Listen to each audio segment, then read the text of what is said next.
एक गांव में दो बहनें रहा करती थीं, सोनम और सुजाता। सोनम के कम पढ़े लिखे होने के कारण सोनम का विवाह एक गरीब परिवार में हुआ। वहीं सुजाता की सुंदरता पर रीझ कर एक अमीर व्यक्ति ने उससे विवाह किया। अपनी सुंदरता का घमंड तो सुजाता को पहले ही से था। विवाह के बाद उसे दौलत का भी घमंड हो गया। दोनों बहनें आसपास ही रहा करती थीं। जब भी मौका मिलता सुजाता सोनम को उसकी गरीबी के कारण नीचा दिखाने की कोशिश करती। अरे सोनम, तुझे पता है अभी अभी मेरे पति ने मुझे सोने का हार दिलाया और तुम्हारे खेत के पास वाला जो खेत है वो भी हम खरीद रहे हैं। तुमने तो शादी के बाद कुछ भी नहीं खरीदा होगा, मगर कर भी क्या सकते हैं।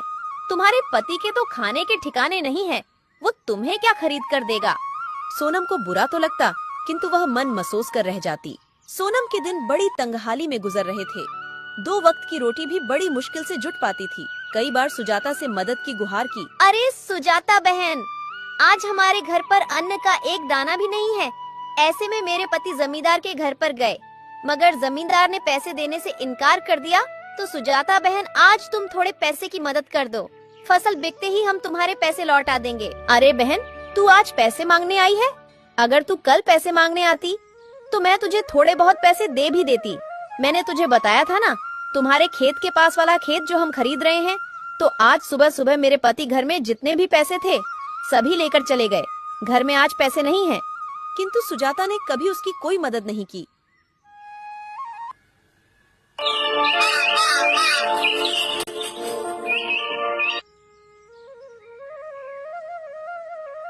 एक दिन सोनम ने सोचा, सुजाता ने भी पैसे देने से इनकार कर दिया।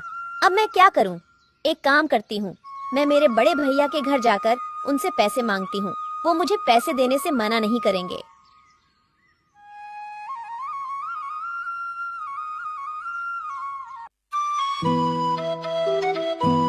आगे बढ़ने पर उसे एक बूढ़े बाबा दिखाई पड़े। अरे बाबा, इतनी गर्मी में आप ये भारी मटका लेकर कहाँ जा रहे हो? कहीं नहीं बेटी, बस ये पास वाले गांव में मेरा घर है, वहीं ये पानी का मटका लेकर जा रहा हूँ। अच्छा, मैं भी गांव की ओर जा रही हूँ।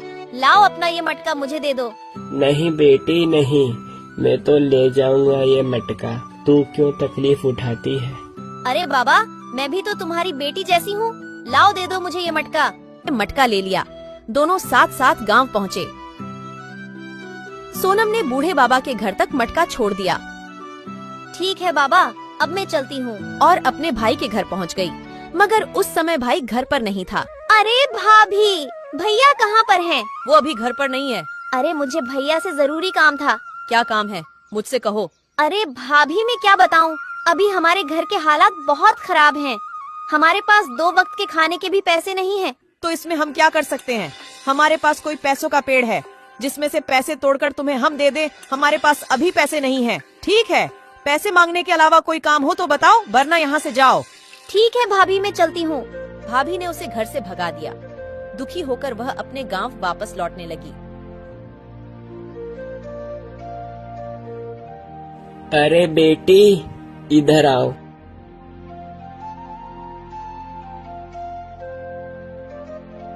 अरे बेटी, तो इस गांव में किसके घर आई थी?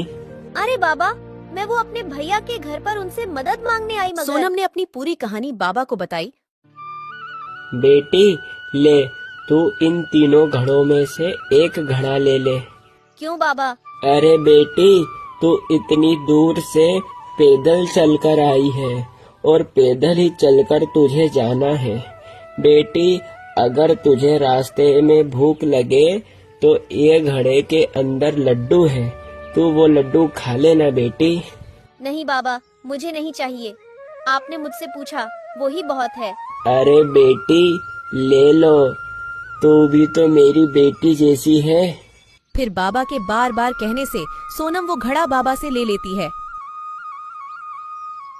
बाबा, अब मैं चलती हूँ, वरना मुझे घर पहुँचते पहुँचते शाम हो जाएगी। और फिर अपने घर की ओर जाने लगती है।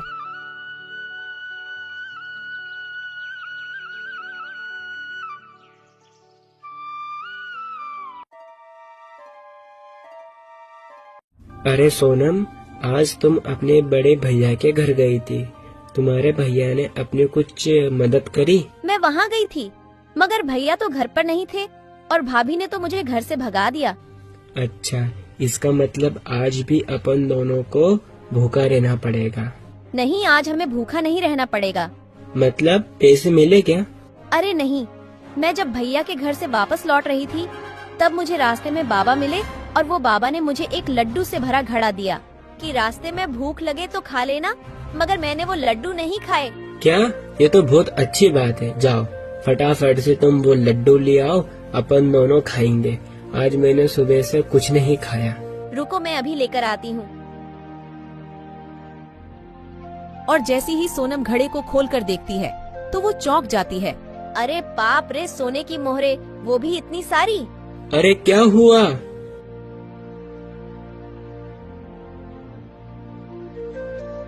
अरे बाप रे बाप, इतनी सारी सोने की मोहरे। तुम्हें ये घड़ा किसने दिया? मैं सच कह रही हूँ, मुझे ये घड़ा एक बाबा ने ही दिया। अरे बाप रे बाप, भाग्यवान। मुझे तो अपनी आंखों पर विश्वास नहीं हो रहा। मुझे लगता है कि ऊपर वाले ने अपनी सुन ली।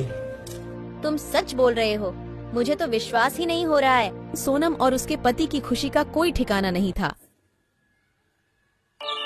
फिर वो दोनों ने गांव में खेती के योग्य एक जमीन खरीदी।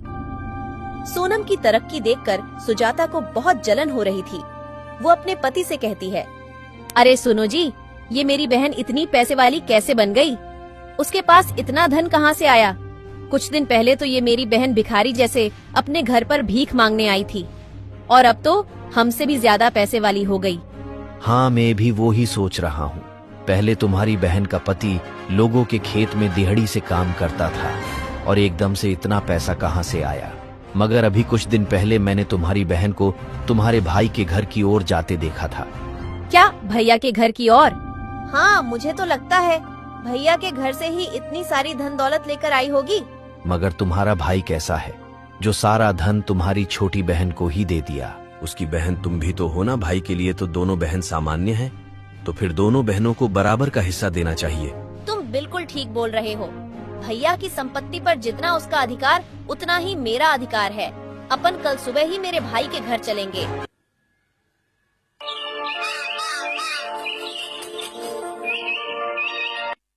फिर वो दोनों सुबह सुबह अपने बड़े भैया के घर उनसे मिलने जाते हैं। उन्हें भी रास्ते पर वही बाबा दिखाई पड़ते हैं। अरे बेटी, तुम जरा ये मटके को उठाकर मेरे कंधे पर रख दोगी क्या बेटी? क्या तुम अपना काम खुद नहीं कर सकते हो क्या? मैं बूढ़ा हो गया हूँ बेटी, मुझसे ज्यादा वजन नहीं उठता, तो कृपया करके बेटी बस तुम ये मटके को मेरे कंधे पर रख दो बेटी। बेटी रख दो। तो क्या हमसे पूछकर बुढ़ा हुआ था? खुद ही तो बुढ़ा हुआ है। अरे भाग्यवान, तुम भी कहाँ इस बुढ़े की बातों में आ रही हो? जल्दी जल्दी चलो, हम घर पहुँचने ही वाले हैं। मगर सुजाता ने उन बाबा की कोई मदद नहीं की। वह उसके भाई के घर पहुंच जाती है। अरे भैया भाभी, अभी कुछ दिन पहले छोटी बहन सोनम यहाँ पर आई थी क्या? हाँ सुजाता, थोड़े दिन पहले सोनम आई थी, मगर मैं उससे नहीं मिला। जब वो घर आई थी मैं बाहर शहर था, उससे केवल तुम्हारी भाभी ही मिली। भाभी, तुमने उसे कुछ दिया था क्या? नहीं, मैंने तो उसे कुछ भी नहीं दिया।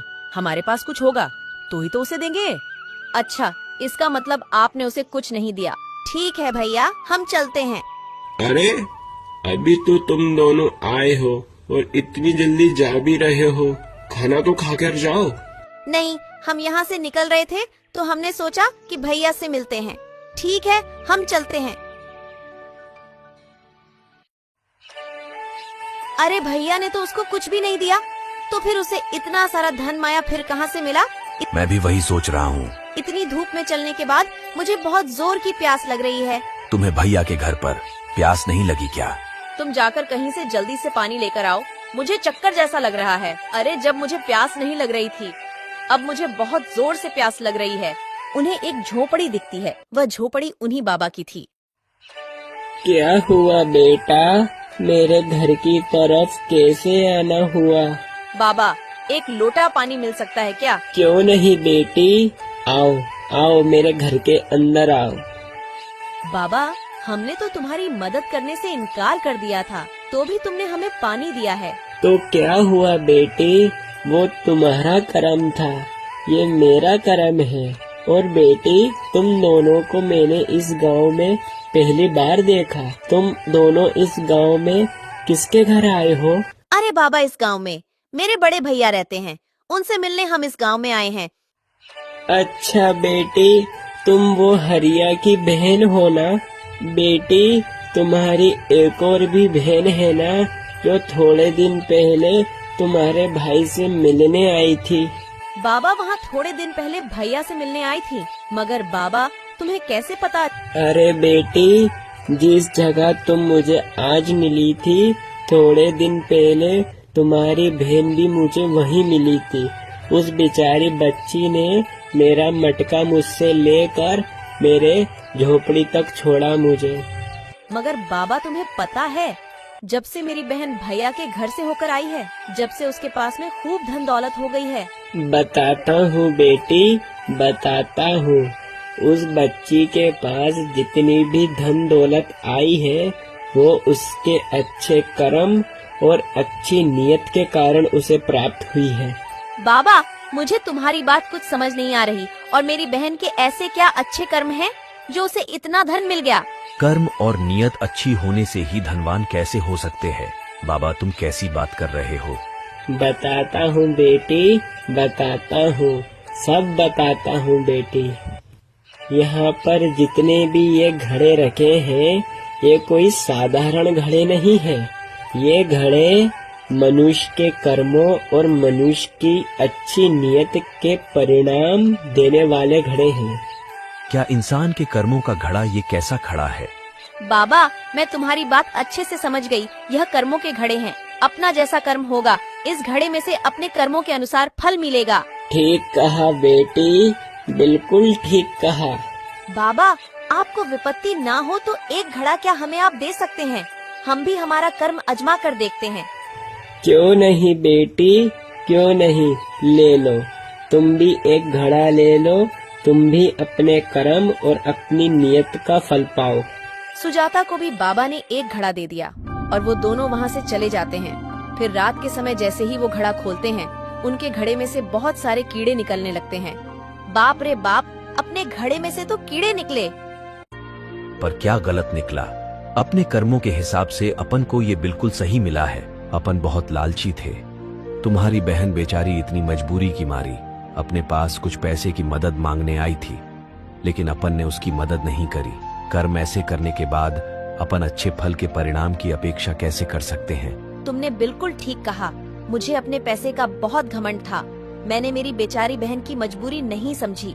मैं कैसे भी करके बस अपनी अमीरी से उसे नीचा दिखाती। सुजाता और उसके पति को अपनी गलती का बहुत पछतावा हो रहा था।